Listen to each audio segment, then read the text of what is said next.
Hello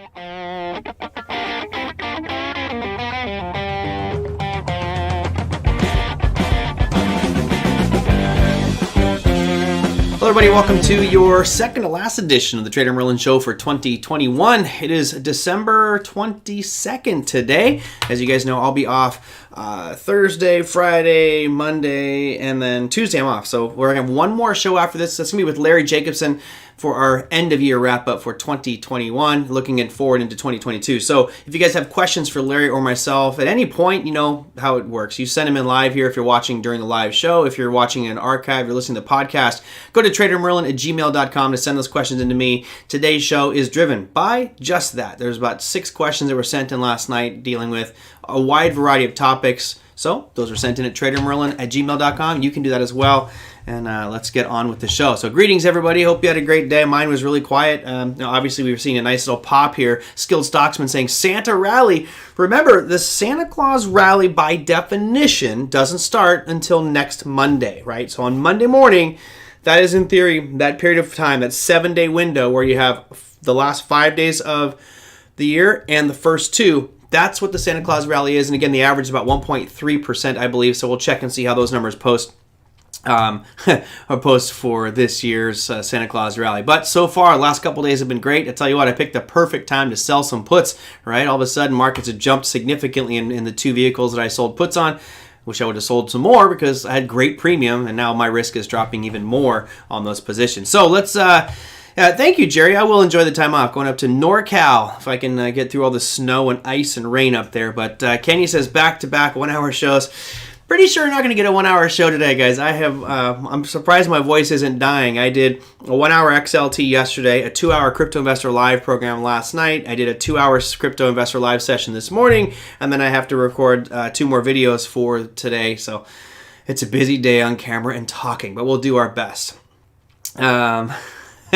All right, so it's funny. I was trying to think of a cool picture to have for today's show, but it's like I thought about this. I'm like, you know what? I'm probably going to offend somebody by having this picture because they're like, Santa Claus with a beer in his hand. It's a root beer, so Santa doesn't drink. We know Santa doesn't drink. But anyway, I thought it'd be kind of fun to have a little pre-Santa Claus cheers to everybody out there. I made a mistake. I should have had a glass of whiskey for today's show. I don't know why. It's the Friday show equivalent. I don't know why I didn't have a glass of whiskey. Anyway, what I'm going to do is I'm going to go through a bunch of listener questions, and I'm going to try to start off. The questions are very scattered, but I'm going to try to start off with quote-unquote positioning for 2022. Now, I usually do this at the end of every year. I might actually do a little bit more with Larry on next Wednesday.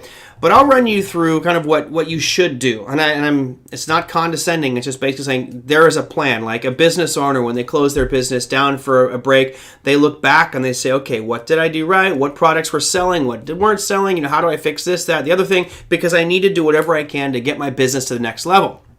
In trading, it's actually really easy. I know a lot of people just don't do it, but it is really easy to do evaluation. So there's 2 questions that came in, and I want to make sure we get both these, and then I'll set the stage for exactly what the steps are. So here is the first one from Tomas. He says, Merlin, I always see your programs. I like your honesty about trades. What do you suggest to improve my trades? No computer skills. Well, first off, I can't tell you how to improve your trades, having never seen or know what you trade, your style, your time frame, your asset class. Those are all variables you have to figure out. But what I'm going to mention here, Tomas, is it's pretty much a recipe for anybody to improve their trading, regardless of what style you are. Now, the second question, which ties through to that, and I'll read this one and then get to both. Aiden says, do you have any suggestions for end of year? For example, useful tips for taxes. And he's got a couple more specific ones here. He says, I have 8 to 9 open positions in stock. Most are midterm, 2 to 3 month, and some are in loss. Do you think it's better to close a position at the last trading date and open it again in 2022? Or keep it as is? Does it make any difference in the tax forms? Yes, it makes huge difference in taxes. So a couple different things. First, you have to understand what your tax status is, because let's say you've got a position, and I don't know, Aiden, what your position is, but let's say it's Microsoft, right? And you're down a little bit on your Microsoft, and you're thinking, well, if I just sell it right now, I'll take that loss for this tax year, which may, bring down your cost basis for your taxes or whatever, your taxable income, and then you decide to buy it, January 2nd or 3rd or something like that. there is a wash sale rule. So if you are a trader, if you are quote unquote a trader in securities, there's no wash sale rule. If you're a normal investor, there's a wash sale rule. So you would not be able to claim that deduction if you bought it back within, I think is it 30 days or 90 days? Something like that. I forget what the term is. Now, I'm a trader in tax. My tax status is I'm a trader in securities, right? So I've met all the requirements, and there's a lengthy one. So to say, should you do that? I guess it really depends on your tax status and your trader declaration status, right? What do you declare it on your taxes? So this is really a CPA question. If you've got a substantial loss in, let's say, Microsoft, and you go, well, I don't want to own it anymore, then sure, take the loss, write it off against some of the gains you have for the year, and lower your tax liability. But if you plan on buying that one back, you may run into problems because they may not allow you to take that deduction because of the wash sale. So that's definitely something you really need to be careful of. But talk to a financial person, Aiden, or not financial, a CPA person, on what you can do, what your status is. Now, you asked any suggestions for end of year. Yeah, absolutely. And again, if you guys have questions, comments, send them in at TraderMerlin@gmail.com. That's the easy one. End of year is always a time of reflection. And I think all of us, regardless of how you, and NJ says, what about futures? Correct. No wash sale rule for the futures. That's designed to be a trading instrument. So, but again, it's a CPA question. So at the end of year, it should be a time of reflection where you take the last 2 weeks off. The markets are crazy. There's definitely a lot of volatility, but as we mentioned, there's very low liquidity right now. Volume is like a half to a third of what it normally is. Therefore, that's just presents some risk. And granted, the market's had a great day today. You look at the S&P up 1%. The day before was up almost 2%. Love it, right? Huge moves, but very low volume. So take the time off. Forget those last 2 weeks of the market. It should be 2 weeks of evaluation and saying, all right, it's my business. Whether you're a part-time trader or you do it full-time, your business should now be evaluated. Now, what are the things that I look for? I'll go through my trades and say, what did I do right? Right? First off, I want to identify what I did right. So I'll go back through and see what were some of my best and my winning trades. Now, not only does it help me identify maybe the strategy that I was implementing that was working the best for me, but also some of the criteria I've talked to you about in the past, which are things like, what time of day am I trading the best? Which security? So am I doing best on selling covered calls? Am I doing the best on buying directional equities? Am I shorting futures products, or specifically shorting cocoa futures? Those are the types of details that you need to pull out and extrapolate from your data to figure out what you're doing right and what you're doing wrong. So the question that came in from Tomas is, what do you suggest to improve my trades? Evaluate. Just like real estate will tell you location. Trading is about evaluation, finding out what is working for you. We've got Brendan here, who's our resident hyper bull for cryptocurrencies and precious metals, and certainly uranium. He'll also tell you that he's learned a lot of things about himself by looking at his trades and finding out what's working. Certain strategies, for some reason, Brendan just doesn't get. Don't work for him. So what? Forget those ones. Move on to something else. But he found that out through analyzing his trades and finding out what is working. So first step that I would recommend at the end of the year is to stop and go back through whatever accounts you're doing and looking at all the different trades you've made, and hopefully you don't have thousands of them like I usually do, and finding out which ones worked. What was the best time, best strategy, best position size, and figuring out really what works best and doesn't. Now, in that, what you could be doing is simply keeping a trading journal or trading log, right? Most traders don't do this. You should. It really is a way for you to go back and quickly look, right? It's kind of like as you go through a book. Let's say it's a school textbook on chemistry, right? You're going to read through that, and most of it, you're going to get it and understand it. But there's some parts that is so compelling, and you go, man, this is really good stuff. This is important. What do? You bookmark the page. Well, same thing with your trade journal. I mean, if you have a trade that's so unbelievably bad that you just go, man, I'm the biggest idiot on the planet. How the hell could I have done something so stupid? Fold that page, and at the end of the year, go back through and reminisce. Feel that pain again, that stabbing shock of how much money you lost on a trade. Fine, make it a learning lesson. Go back through and say, oh, okay, well, I traded 26 contracts of NASDAQ futures. Way too big. Why did it cost me? How did I lose? And that type of valuation, Tomas and others, is what makes you better. You get rid of the crap that doesn't work. Well, actually, let me rephrase that. Let's go to the beginning. You focus on that stuff that's working well, and you try to make that better. Now, when you have the things that don't work, so let's say in that example, I said she's trading 27 contracts of NASDAQ futures. pretty damn big position size. However, if in evaluation, you look at that and say, okay, well, I'll never trade 27 contracts again. Well, I don't think you necessarily need to do that. If you can evaluate that 27 contracts, which was probably too big, maybe you go back through and say, well, what didn't work? Was it the size that just made me too nervous and I freaked out and didn't follow my rules? Was it the size because I moved the market? Well, those are two totally different things. If it's size and you move the market, you should probably scale back your size. If it's your size and you were paranoid or freaked out because the size was too big, that's a personal psychological thing, right? Not the market. So you can fix that. But moving the market with liquidity, that's something that you'd have to, pull back in. So there's different considerations that we have to make with regards to how we adjust our trade plans. I'm optimistic. I see all kinds of, I got government stuff in here. You can always pause and go get a whiskey. No, I wouldn't do that to you guys. I wouldn't. I want to get through this show because I got so much recording left to do. Let's see. Watch and be more shocked with yeah, the NFT thing is just absolutely nuts. OTAs and SPACs is where it's all the money is. OTC and SPACs. Yep, there you go. I know, Jay. Thank you for putting sarcasm in there. I now know JM is very sarcastic, so I got you now, brother. I figured it out.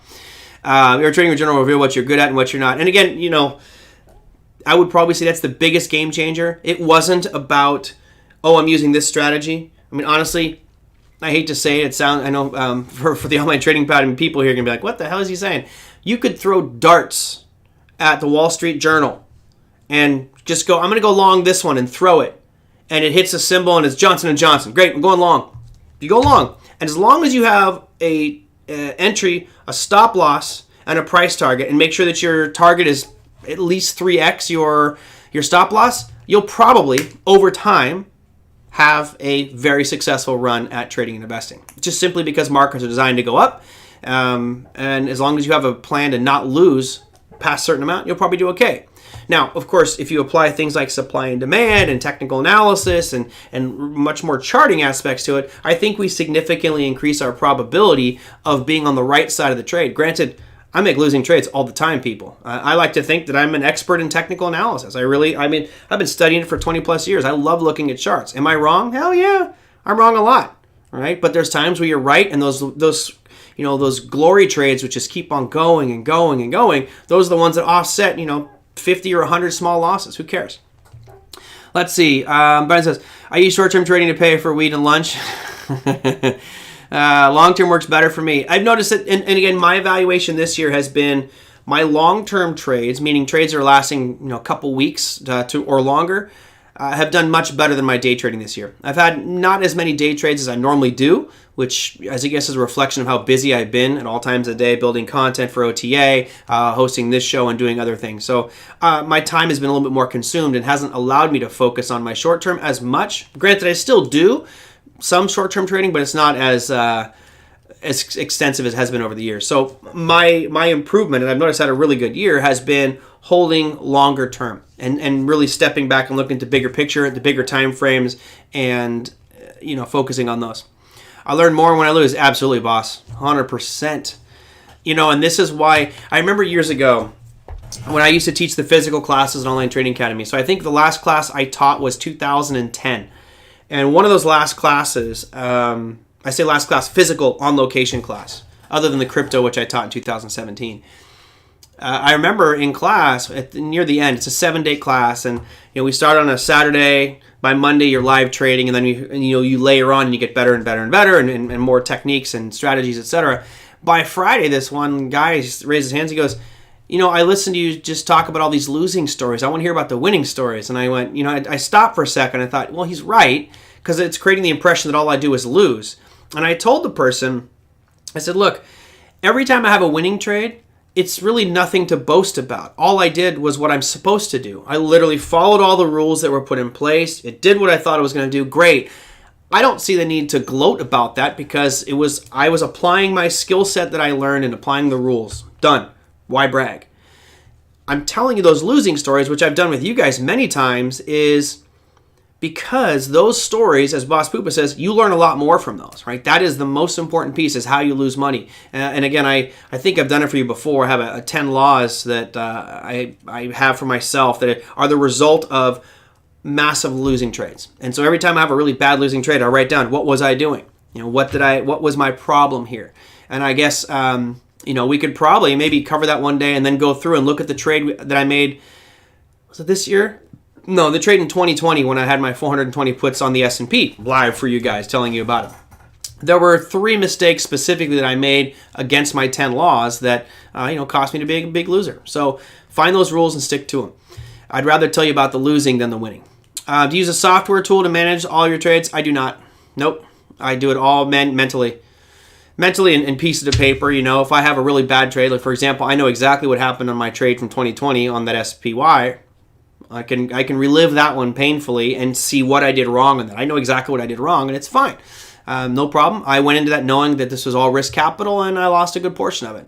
Other ones I will make notes of and keep in a drawer and just say, okay, this is a really bad one. Let's learn from it. Let's see. Salad trading intraday or swing trading, not both on the same account, one each different accounts. Yes. You know, some people try to do that where they go day trading and swing trading the same account. Personally, I don't recommend that. I think what it will do is it will entice you to make mistakes. And what I mean by that is, let's say you've got an account where you have, you know, you can do whatever you want in that account, right? You can go long-term investing, short-term trading, and you're like, I really want to be a day trader, right? So you're out there and you're hammering away, trading your 1,000 shares of Microsoft and Apple and just scalping nickels and dimes.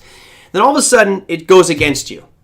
And instead of having a 10-cent winner, you're now in a 20-cent loser on 1,000 shares of Apple. And like, oh, you know what? I like Apple long-term. I'm going to hold it for another hour or so. We'll see. But wait to the end of the day. By the end of the day, you're down $1 a share. Well, it was supposed to be a 10-cent stop loss, and here you're now down $1. You're way past your stop loss. So your mindset now goes, well, I'll be an investor of this one. And next thing you know, you end up holding that position and it ends up going down 50 points and blows your account. Don't do that. In that account, have specific rules. So in all of my accounts, and I have several accounts, there are specific rules. So I have as I told you, the 1% account, which is I can only be selling covered puts or cash secured puts in there. That's it. That's all I can do. I have other accounts where it's just a day trading short-term type of account. I have other ones that are designed to be swing trading, but the rules are specific for that account so I don't bleed strategies in different accounts. It's been important to me, and I think just as a learning lesson, I like to think I'm pretty disciplined, but I'll still break down and violate. So set the rules and make sure that you don't break those rules. SOPA. You were checking out that SOPA from yesterday? What did I do today? Another 53% today. Yeah, I mean, here you go. Added to the Russell 2000. I had to readjust all of my buttons, so sorry if I click on the wrong thing. Clicking on the wrong buttons. But yeah, another monster day. It's funny, it doesn't look like it was that big of a gain today, but when I scroll out and you look at that, SOPA. Boy, tell you what, these guys are loving being added to the S&P and to the Russell 2000. I will tell you this, though. Have they changed their business? Fundamentally, has this business changed? No, it has not. So, you know, this is another one of those where right now it's the cat's meow, it's the talk track. It would not surprise me to see this come crashing back down next week. You know, does it go all the way back down to 3? Probably not. But do you see it back at the 6-7 range? I certainly do. It's being added to an index is great, but it still doesn't change the fact that society past looked like crap before that, right? You can wrap up a pile of dog poop in a nice box. It's still going to smell like a pile of dog poop. All right, let me see real quick.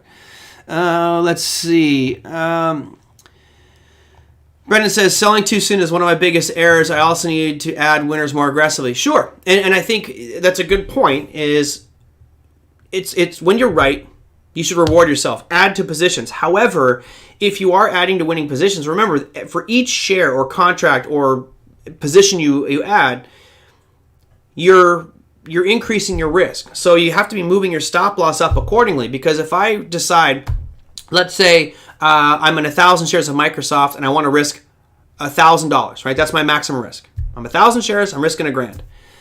That means Microsoft has to fall $1. Cool. Well, let's say Microsoft starts to move up. And now it's moved up and I've got a nice profit on it. So I'm going to add another 1,000 shares. But I'm still going to risk a maximum of $1,000. If you're in 2,000 shares right now, remember, it only has to fall 50 cents to move down $1,000.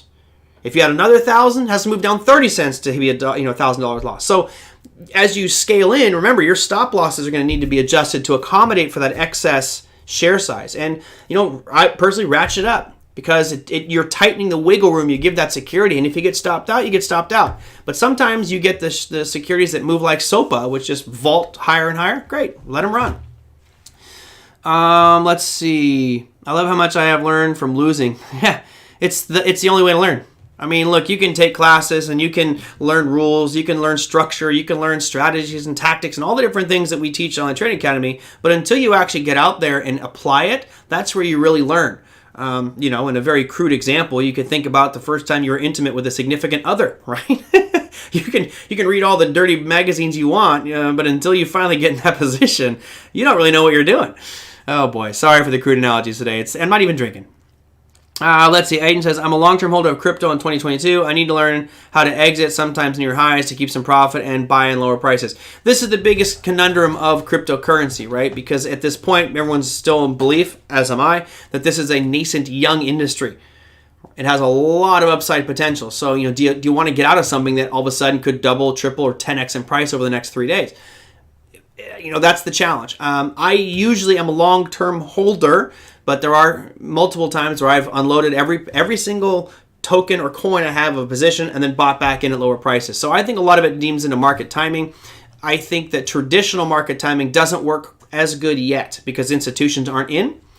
But I do see the same basic retail investor mindsets, which are this. A retail investor will chase something. It comes on some newswire and it says, I don't know, Filecoin is the greatest thing ever, and then they have it on Decrypt or some site, and it goes up 10x in 3 days.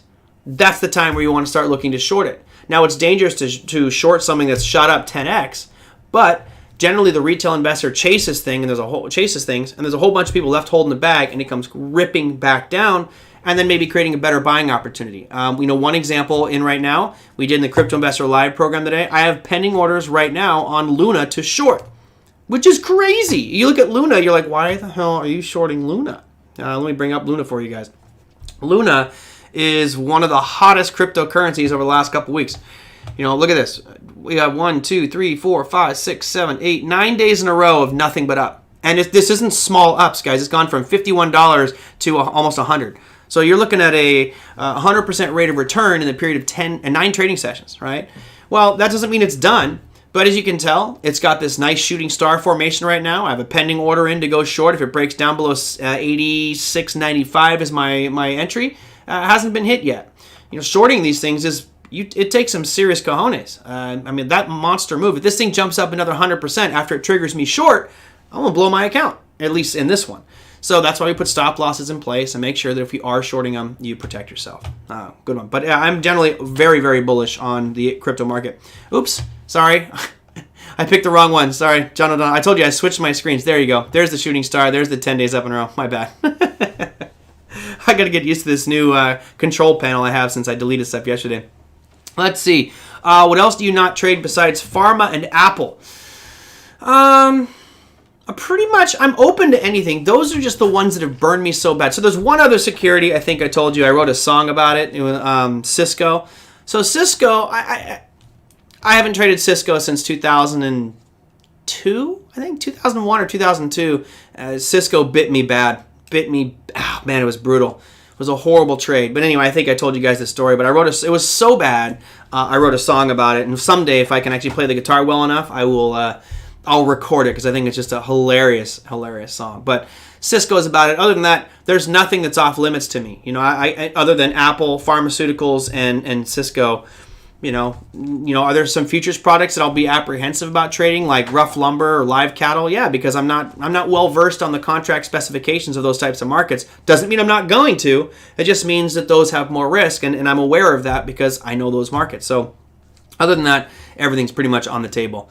I try not to remove things from my universe of possible things to trade. The only ones I want to remove are the ones that have taken away from me. And I know that if I go back into Cisco or Apple, there's some subconscious piece that's going to tell me you're going to lose, and I'll end up losing. So I forget it. Move on. Who cares? All right, let me see. I got a whole bunch of questions. Let's see. Ask, what tech stocks have better fundamentals than ETH? None. Fundamentally, even if you look at things like PE ratios, it's in line with your Amazons, your Apples, at right around 29, some of the PE ratios that I've seen. So, tech is king, but I think that that's quickly changing. I actually think that cryptocurrency might be king, but again, some of those. And you're seeing an interesting transition right now. We talked about this in Crypto Investor Live with Ethereum and a lot of the competition coming up right now. I think that there's a lot of other horses that you can bet on right now that have some great potential, which would outperform Ethereum in the short term and maybe even in the long term. All right, let's see what else I got.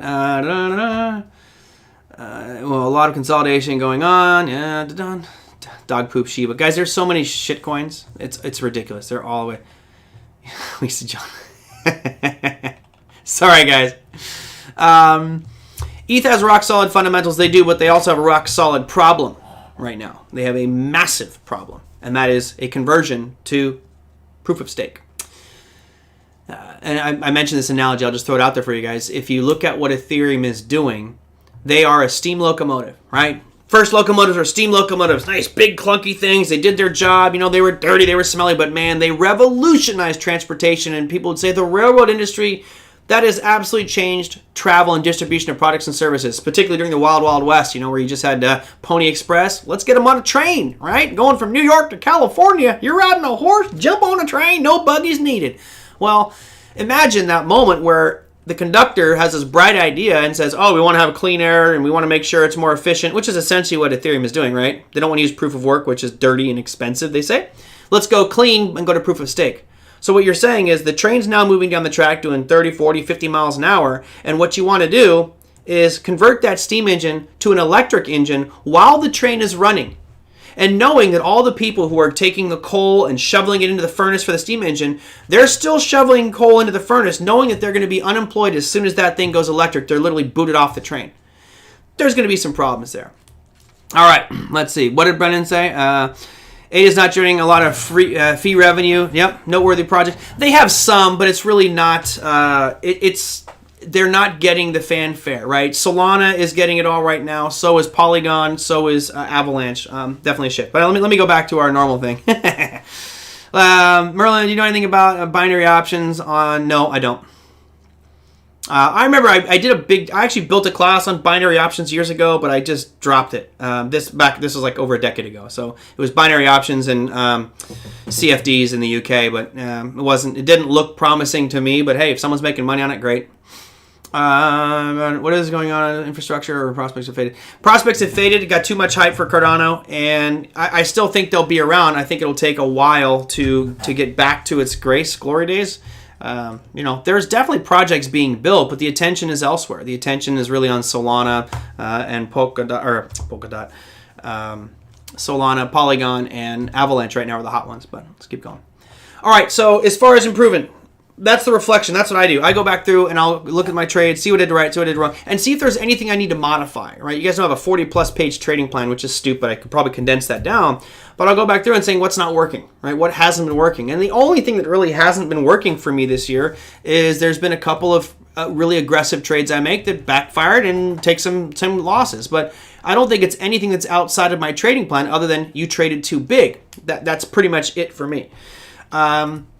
And I think that's how you fix or address your problems personally in 2021 and see how you can now adjust and make those better for 2022. Now, 2022, who knows what this year is going to hold. Personally, I think it's going to be a down year, and I don't think it's going to be a tiny down year. I think it's going to actually start to excel. I think it'll start off slow in January, February, and March, but I think as soon as they unwind their balance sheets, which Brendan thinks they'll never do. As soon as they unwind their balance sheets and raise rates, which they're going to be forced to do, then all of a sudden you're going to see things really start to pick up momentum to the downside in the equity markets, in my opinion. So, I do have a bearish outlook for 2022, although I've had bearish outlooks for several of these years, these past few years. So, it is what it is. That's the overall plan. But if I don't get confirmation from the market, I guess I got to still keep buying. I mean, you look at what's going on right now. All right, I clicked the right button this time. Here's what happened today. I mean, we're back at all-time highs. S&P in just 2 days came off what looked like a decent pullback into almost right back to all-time highs. Now, granted, we've got a little way to go, but you can't call this weakness. It looks real strong right now. Here's the Nasdaq as well. Right, Nasdaq not as strong as S&P, but still looking great. This is nothing to write home about or freak out and be like, oh, the sky is falling. No, looks fine. The Dow. right? Dow looks the same, coming right back into that overhead supply right around 35.8. Great. Russell 2000, huge pop back up. Now it looks the weakest, but much to Tom's joy and pleasure, it is still inside the yellow box. Dun, dun, dun, dun. Love it.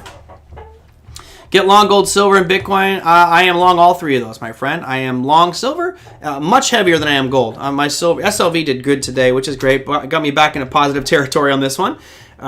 So good on silver. GLD. So silver is up 1.5% today, which is great. GLD not as good, 0.94%. But all in all, gold. Again, it still feels like it's just traversing sideways. But I think this inflation discussion is not going to subside. I think it's going to continue to rally up higher, and therefore I think you're going to see GLD take off even more. But silver is where I got mine. And then you look at Bitcoin.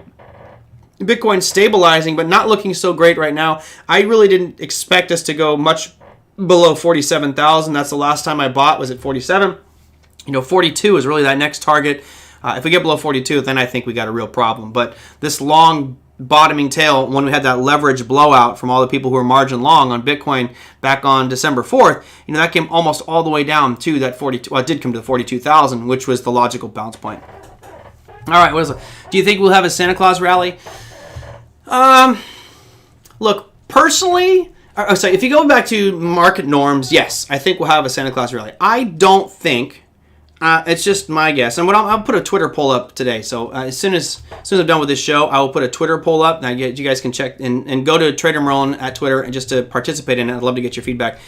The poll will be, do we get a Santa Claus rally? And I will specify in there, Santa Claus rally is from December, let me get the exact date. It's whatever Monday is. So December 27th through January 5th, right? Because the markets are going to be closed January 1st. It's January 4th, right? So December 27th through January 4th, that is the Santa Claus rally. And I'll put in there the historical norms, which I think I'm going to say it's right around, it's like 1.9%. I'll have to verify, but I'll put 2%. To me, a Santa Claus rally means that number would be above 2% for that 7-day window, and see what you guys think. I don't think this year it's going to happen. I don't think you're going to see a Santa Claus rally this year. I feel like there's just really looming skepticism about the markets right now. Granted, we've had this monster rally, but remember, if you looked at the Monday Morning Must-Knows about this Christmas week, one of the main things we talk about is liquidity, right? There's not a lot of volume right now. So what you have are some people, not a lot, but some people are buying, and there's nobody selling. Look at the price chart of this. I'll bring it up for you. So here's Bitcoin. Let's go to SPY, right? So there's your S&P 500, and you look at these last few days, you're like, holy cow, man, people are just gobbling up market prices. Look at this huge pop, and we have rallied significantly off of these lows to the tune of roughly, was it 3.5%? 3.6% in 3 days. That's awesome, right? Most people going, oh man, that's massive buying. Look what happens when I put volume on here. You see the volume? I mean, the volume 4 days ago, it was 135 million shares of SPY were traded. Today, 58. You're less than half. So volume is not there. So, if you trade a large amount when it's very liquid, you don't move it. If you trade a large amount when it's illiquid, you have massive moves. That's what's happening. So, we'll wait until January when this picks up. But right now, you've got low liquidity markets, and it doesn't take much action to really vault these things up, down. Most likely you're not going to see sideways, right? Even though there's very few participants, it doesn't take a big order to move these things significantly. Let's see, I'll keep stretching that red yellow box. Can you make up a song to the tune of Yellow Submarine? I can make up a song to anything. It's funny, OTA was thinking of some marketing. Like, what can we do to have some viral marketing? And I have an awesome song. So one of my favorite songs is by Queen. It says, "Don't Stop Me Now." I'm a shooting man. I'm not even going to go into it. I can't do a Freddie Mercury. My teeth are way too straight to do a Freddie Mercury impression. But he's like a great song called "Don't Stop Me Now." And the song I wanted to do is called "Don't Stop Me Out." And it's all about being in a great trade. Don't stop me out, because I'm having a good trade, Oh, it's great. It's a hilarious song. But the royalties you have to pay to Queen on that just to mimic their song were way too high. And they said no. But maybe I can do it on my own account. They'll give me a cease and desist. All right, let's see. Optimists will always win. Well, that's a very optimistic statement. Pessimists will always lose because they're pessimistic. Is that the rationale?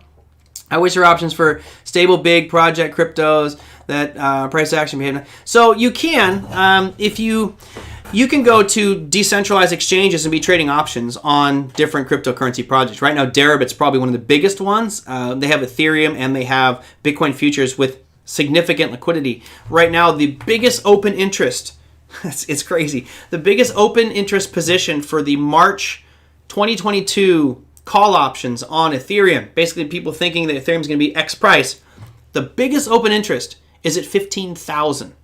Tell you what, Ethereum gets to 15,000, I'm going to be one happy camper. I mean, I was happy when it was close to 5. I'm great, but you get to 15, now we're really talking a nice portfolio boost. But you can trade options in these decentralized marketplaces. Lori says, I've sold some NQ options this week and closed them the same day or next day for a nice break. Awesome. Gotta love volatile markets, right? And again, this is beautiful, Lori, because what you're doing is you're going for directional, right? Did you say you sold or bought? Yeah, you sold some. Okay. I sold mine out for 30 days. So I'm not really getting huge returns. That's fine with me. I'd like more consistent. You're probably being a little bit more aggressive, going closer to the current strike price is getting more premium. Awesome. I mean, there's opportunity out there bound for everybody. No political stuff. Let's keep it friendly. Jeez Louise.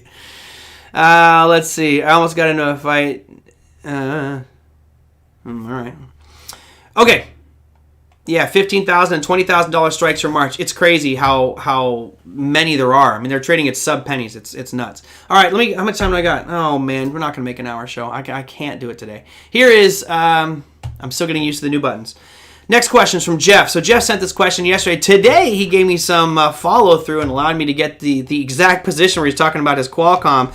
He says, check out this chart of Qualcomm. See the arrow I drew. There will be no arrow on this chart, but I drew a yellow box around it, of course. What does that tell you about the stock? That is trending down with all green candles. Do small bodies equal indecision? So here's the chart, and you guys can see inside that yellow box, it had a period where it was pretty much down every day. I'm trying to get all these other pieces off. Almost down every day, but green candles. That doesn't really mean that much, honestly. I mean, all it means is, it opened or it closed higher than it opened, but ever so slightly. So most of these were indecision candles. Indecision with these big long tails, etc., don't really mean too much to me. What I'm more interested in, like right here, let me move the yellow box since I have the power.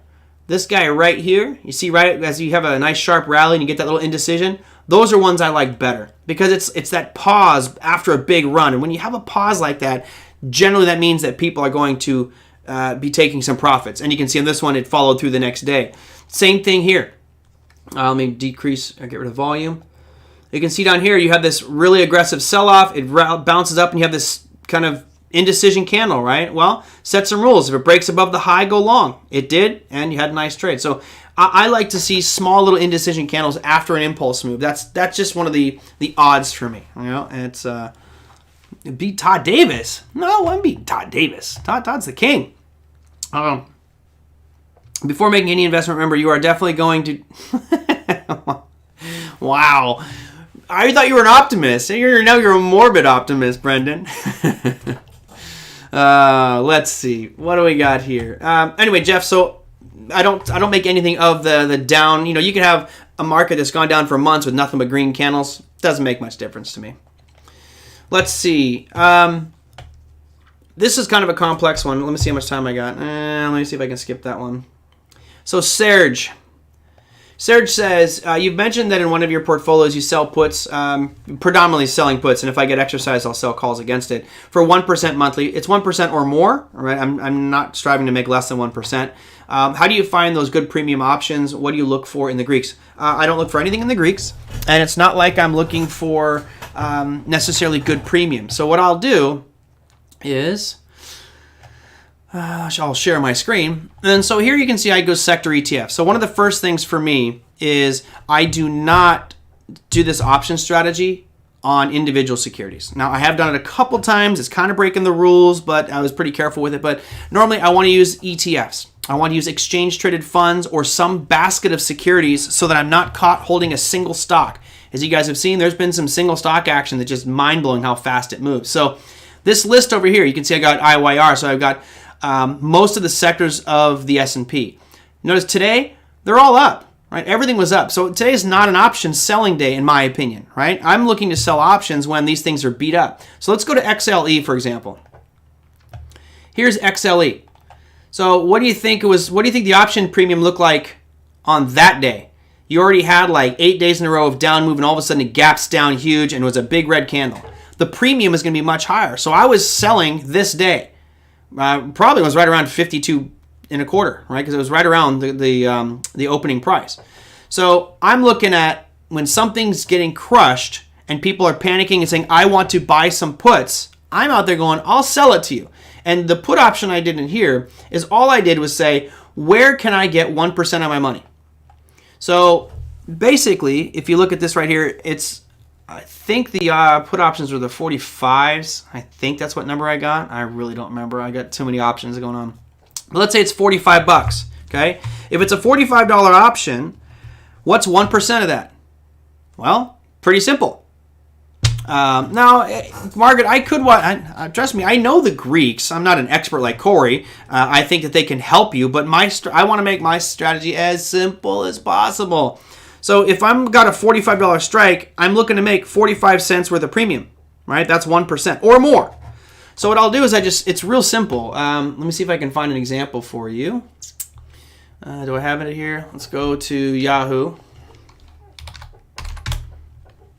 And I will go into finance. You can do option chain real quick. I don't have a platform up and running right now, so that's why I'm doing it this way. And let's go XLE, right? That's the one that I was talking about. So very simple. I click on options over here, and let's say I'm looking at selling some puts.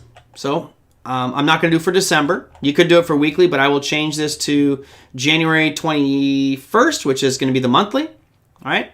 And then I'm going to go down here and go to puts. There's your puts. There's your at the money. So what can I do to get 1%? Well, right now, these options prices are kind of all over the place. This is really weird. You'll notice that these are really weird numbers. Let me see what they've got as categories here. Okay, bid, ask, and last. Got it. So these 21s are odd. I don't do these 21s. I don't know why they're there. And I'm not that much of an expert. But if you look at the bid and the ask, I can right now, I can sell this guy right here. All right, so I can sell, I'm probably a step above that. Hold on. We're going to go, boy, all of a sudden these spreads got just really awkward. There you see 60 cents to 550. Something's all weird here with it. It's because the market's closed and you just get weird prints. But let's say it's 60 cents. That means I could sell the 49, collect 60 cents, which is over 1% for a month. And that means that if it was, what number did we just say?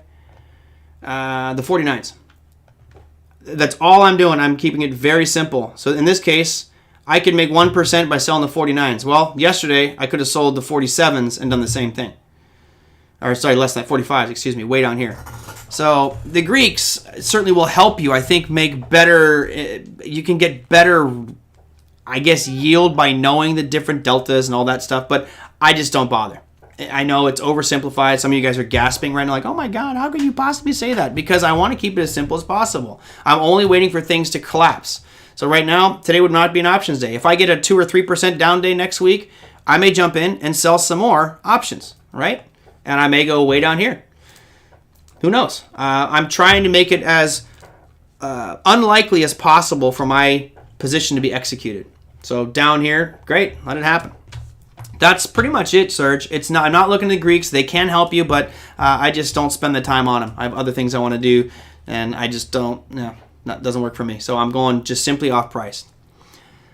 Not enough of it. Well, I mean, look.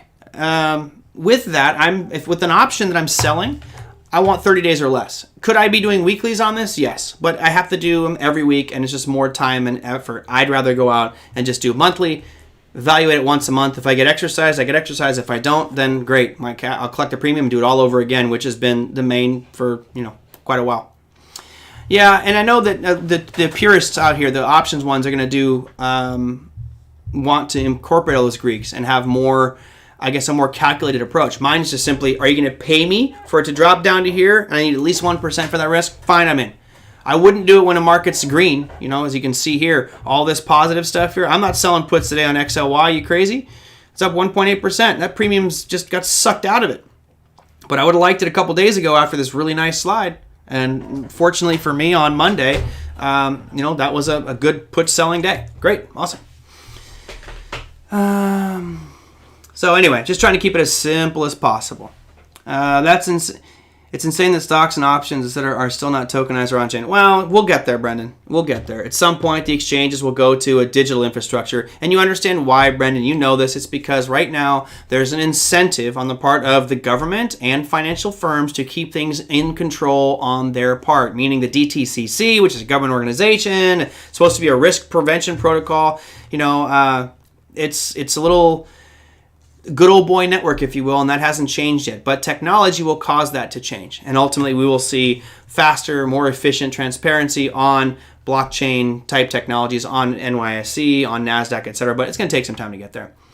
I mean, about 20% of my account this year with simple options. Awesome, Lori. I mean, can't beat that. Well, I mean, I guess you could beat it, but if you can lock in 25% per year by taking very simple, low risk trades, do it and keep doing it year over year. We see Qualcomm. Oh, did I have the wrong chart up? I'm trying. I relabeled my whole screen. I don't even think I can share this screen with you because I don't have it set up. But I can show you my control panel here. It's got so many buttons, and I had to clean them all out yesterday, and they're all different. So, anyway, I don't know why you want to see Qualcomm, but there you go.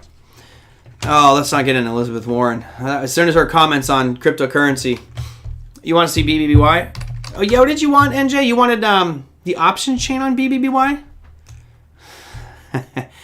Oh, and by the way, let me answer this one for you. So you guys heard that Elon Musk and Jack Dorsey, ripping on Web 3.0, and I agree with him. Actually, I think there's misconceptions about what Web 3.0 is. Web 3.0, according to the powers that be, is this new world of metaverse, blah blah blah. That's still going to be controlled by corporations. If you look at the evolution, and this is my thinking, and correct me if I'm wrong, or let me know what you think. Web 1.0 was, let's connect information. Let's make a digital library we can access everything. Web 2.0, in my opinion, was let's connect people. Let's connect all the social media applications. We've seen how that worked. If you look at Web 3.0, for me, it's saying let's connect the money. Let's connect all the financial assets in the world through the web in some manner, whether that's centralized or decentralized. That to me is Web 3.0, not necessarily metaverse. That's just one small figment of it. But I think the more that we have centralized entities controlling, like Facebook or Google or Amazon or Apple, those are centralized entities that control the data. It doesn't really improve the situation much. What we need to do is be pushing to go decentralized so that entities like Facebook can no longer control every aspect of it. It's more of a group decision by everybody, where we all have a say, as opposed to just the people that run it. And in my heart of hearts, I'm a Bitcoin maximalist, but I don't let it go. Yeah, I'm not a I think I'm a Bitcoin absolute fan, but I'm not a maximalist. A maximalist, just so you know, is a Bitcoin maximalist is somebody that says it's only Bitcoin and everything else is shit. That's really what they're saying, and I completely disagree. I think that Bitcoin is its place at the top of the table, but there are a good 100, 200 different cryptocurrency projects that are going to be amazing going forward, and I just want to be there, a part of it. I'm not going to be a Bitcoin maximalist. I am a crypto maximalist. All right, so NJ, you want to know about the outlook for Bed Bath & Beyond? Is that what you wanted? What outlook? Oh, man. That don't look very good, does it? If anything, you're coming into a demand zone. Demand zone right around 1430, maybe 1450. But that chart doesn't look good. It doesn't look good at all. Looks weak and weak and weak. Remember, if you think what Bed Bath & Beyond does, unless they get an online presence and all of a sudden people want to be buying from bedbathandbeyond.com, Amazon's going to eat their lunch. I need towels, I'm going to Amazon. I need plates or a new iron or an ironing board or who knows, a hair dryer or whatever, I'm going to Amazon. So Bed Bath & Beyond is dead to me. I don't know. I just think that you're seeing that trend happen. A lot of retailers out there, everything except Macy's, right? We looked at that Macy's chart and was like, man, Macy's was finally pulled back. Expecting that one to happen. Just wish I was there with a short position on Macy's. All right, I think I pretty much have killed my clock here today. So it's 50 minutes. We're not going to go an hour. We'll try to do. Yeah, and Brendan says Web 3.0 will have several sub narratives. Totally agree. right? But to lump it all into one thing, that's this future of metaverse type stuff, no. That's one aspect is going to be it. I think the biggest aspect for me for Web 3.0 is how all the financial information gets collected and distributed and how we utilize it. So there'll be a day where if I want to send Brendan money right now, it no longer goes through a financial institution. It's going to go from a decentralized wallet and just go, oh yeah, here, let me send it to you because I'll be my own bank, right? And I think for 2022, I think many of you should be thinking about that is how do you become your own bank? Right? What rules, what steps do you need to follow? What are the things you need to protect yourself? But the more that you take money out of the established financial institutions from a saving and investment perspective and self-direct it, the more you have in your pocket. Just some of the things we've been focusing on the Crypto Investor Live program have been, where do we stake? Where do you go and find yield? How do you yield farm and get extra rate of return and do investments yourself that way? Web 3.0, owning your own data, bullish on cryptography. Me too, 100%. All right, that's going to do it for me. I didn't even take a picture of what's happening in the market tomorrow because I'm not going to be trading. And honestly, it's going to be the last day before Christmas, so really wouldn't recommend that you guys trade tomorrow. It's probably going to be a very low liquidity day, very volatile, right? Normally the holiday weeks are very volatile with low liquidity.